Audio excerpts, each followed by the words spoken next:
Binayaran ako ng best friend ko ng 100,000 para pumalit sa kanya sa blind date. Habang nakatingin sa astig na CEO na nasa harapan ko. Ang unang-una kong sinabi ay, bibigyan kita ng isang pagkakataon. Subukan mong paibigin ako. Pero matapos makita ng CEO ang mga kalokohan ko, hindi siya nagalit, sa halip ay tumawa pa. Sa tingin ko, interesting ka. Magpakasal na tayo. Bigla akong natulala. Pagkalipas ng ilang sandali, nakatulala na lang ako sa hawak kong marriage certificate. Hala, parang hindi ko sinasadyang maaga ang ka-blind date ng tropa ko. Pero bigla na lang, tumawag ang tropa ko. Bro, bakit mo in-Indian yung babae? Sino tong katabi ko? Asawa mo kaya ako? Ha? Anak ng bro. Yung room number ng blind date. Nagkamali ako.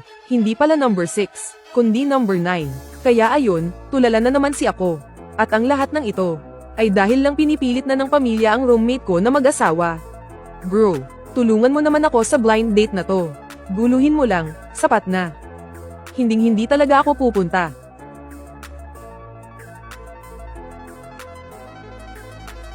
Sa ngalan ng pera, pupunta na ako sa blind date ngayon din. Makalipas ang 2 oras, nakarating ako sa restaurant na pinag-usapan. Hello po, sir, may reservation po ba kayo? Number 6. Dito po kayo. Habang ginagabayan ng waiter, pumasok ako sa private room. Bumungad sa akin ang isang napakagandang babae. Itinaas ng babae ang kanyang mga matang kulay amber at sinuri ako mula ulo hanggang paa.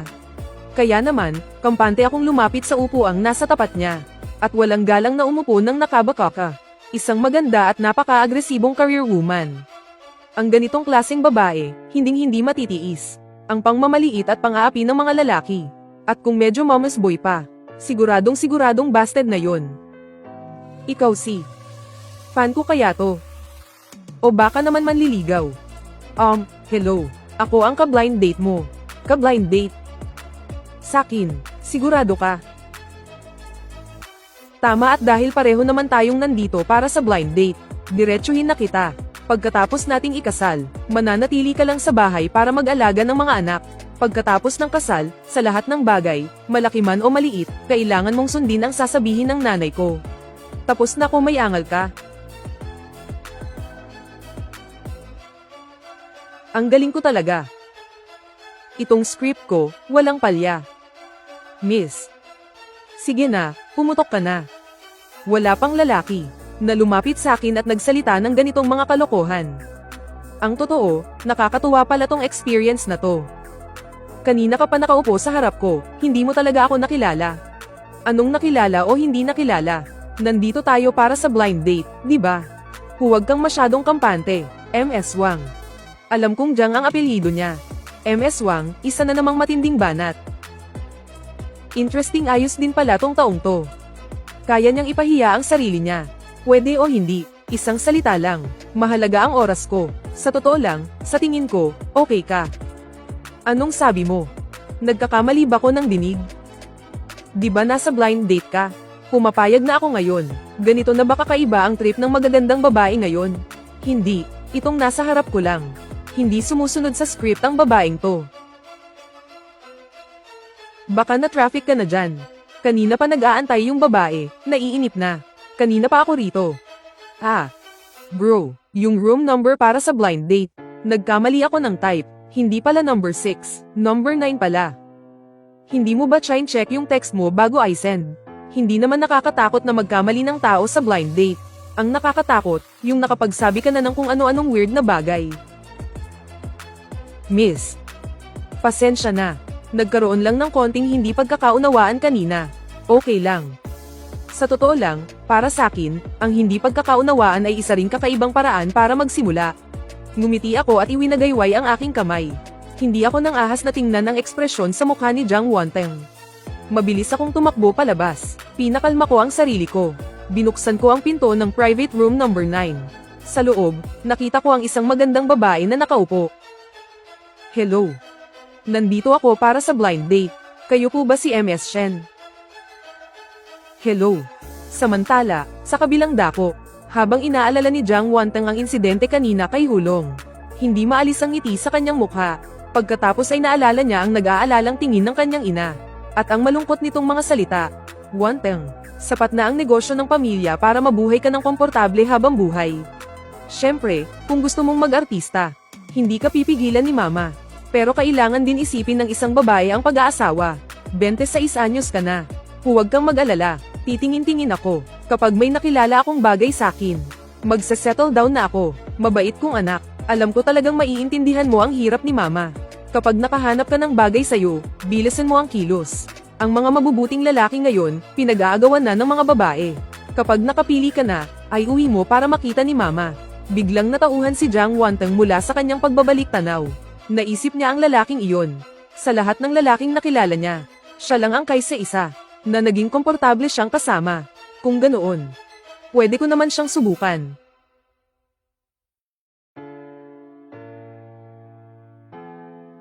Excuse me, yung lalaking kalalabas lang sa private room ko. Saang kwarto siya pumunta? Sa loob ng private room number 9. Inihanda ko na ang sarili ko. Sakto namang may kumatok ng marahan sa pinto. Bago pa man ako makakilos, binuksan na ni Jiang Wanteng ang pinto, at eleganteng pumasok. Bahagyang nasisilip ang kanyang mahahabang binti sa bawat indayog ng kanyang palda. Ate, di ba nag-sorry na ako kanina? Anong ginagawa mo rito ngayon? Pero hindi pa tapos ang blind date natin, di ba? Sabi ko naman sa'yo, Dong. Na minsan, sa hindi pagkakaunawaan nagsisimula ang lahat. At isa pa, basta ka na lang pumasok sa room ko, ginulo mo ako, tapos aalis ka na lang. Hindi ba dapat may kabayaran yan? Kabayaran. Kasalanan ko rin naman kasi, nagkamali ako ng pasok, tapos kung ano-ano pang pinagsasabi ko. Dong, mukhang kailangan nating mag-usap ng masinsinan. Hindi ko pa nga natatapos ang sadya ko rito. Ate, sa tingin mo ba tamang oras to para pag-usapan yan? Pasensya na, pero wala sa akin ang mang-agaw ng tao. Hindi ako mahilig Mainermon. Gusto ko, diretsahan.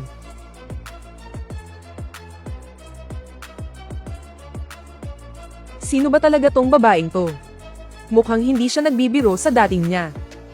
Sige na, ate, sasama na ako sa'yo. Miss Shen, pasensya na po talaga. Sa sitwasyon ngayon, mukhang hindi na natin pwedeng ituloy to. Huwag kang mag-alala sa ipapaliwanag mo sa pamilya mo. Sabihin mo na lang na ako ang may kasalanan. Ayos lang.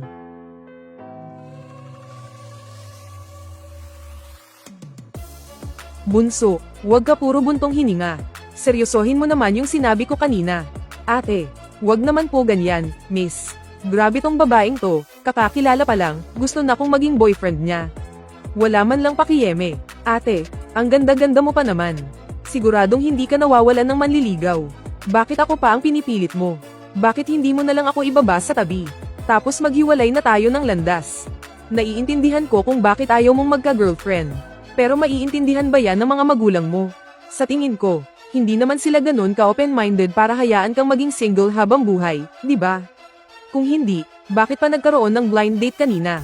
Hindi ko sinabi sa kanya na ako yung pumalit lang para sa kaibigan ko sa blind date. Pero tama ang punto niya. Pinipilit na nga ako sa bahay na mag-asawa. Bunso, kaya ko to iminumungkahi. Ay dahil pareho tayo ng sitwasyon ni ate. Bakit hindi na lang tayo magpanggap na magjowa? Magkasama tayo kapag kaharap ang mga magulang. Tapos sa ibang araw, wala tayong pakialamanan anong masasabi mo. Ang ganda at ang galing pa naman ni ate. Siguradong walang magulang na aayaw sa kanya. Kung iuuwi siya para iharap sa mga magulang ko, siguradong solve na ang problema. Sige, pumapayag ako. Kung ganun, deal na tayo, ha? Simula sa sandaling ito, magjowa na tayo. Sige, simulan na natin ang formal na pagpapakilala. Ako si Wanteng, 26 na taong gulang. Baba na, bunso, Lin Bei, 25 taong gulang. 25. Aba, bunso nga kita. Tawagin mo ulit akong ate, dali. Ayoko nga. Aba, may pagkasuplado rin pala tong bunso ko. Bago ako, ilang beses ka nang nakipag-blind date. Sa tingin mo, hayaan mo na. Hindi na ako makikipagtalo sa'yo. Huwag mo nang uulitin to. Anong problema ng babaeng to? Ngayon pa lang, nagseselos na. Pagkatapos, lumabas silang dalawa sa garahe. Sinuri ni Lin Bei ang bilya sa kanyang harapan. Ang laki ng lote nito. Ang yaman pala talaga ng babaeng to. Teka, bakit mo ako dinala rito? Huwag mong sabihing ipapakilala mo ko sa mga magulang mo. Ano bang iniisip mo? Dinala kita rito para makabisado mo ang daan. Para sa susunod na may misyon, hindi ka maliga sa paghahanap sa bahay ko. Dong, bakit parang takot kang pumasok? Natatakot ka bang may tao sa loob? Teka lang, ate, huwag kang mag-imbento ng kung ano-ano. Bakit naman ako matatakot? Upo. Magkasundo muna tayo sa sasabihin natin. Tungkol naman sa trabaho ko. Sabihin na lang nating isa akong di gaanong sikat na artista. Mas maganda pa nga siya kaysa sa mga sikat na aktres sa dati kong buhay. Pero isang di sikat na artista, may bodyguard. Gaano ka ba di ka sikat? Kasi ako, ngayon lang kita narinig. Dong, hindi mo man lang ako kilala. Ang bagong reyna ng musika. Normal lang na hindi mo ako kilala. Okay lang, ate. Ang totoo niyan, presidente lang din ako ng isang maliit na kumpanya. Isang munting presidente.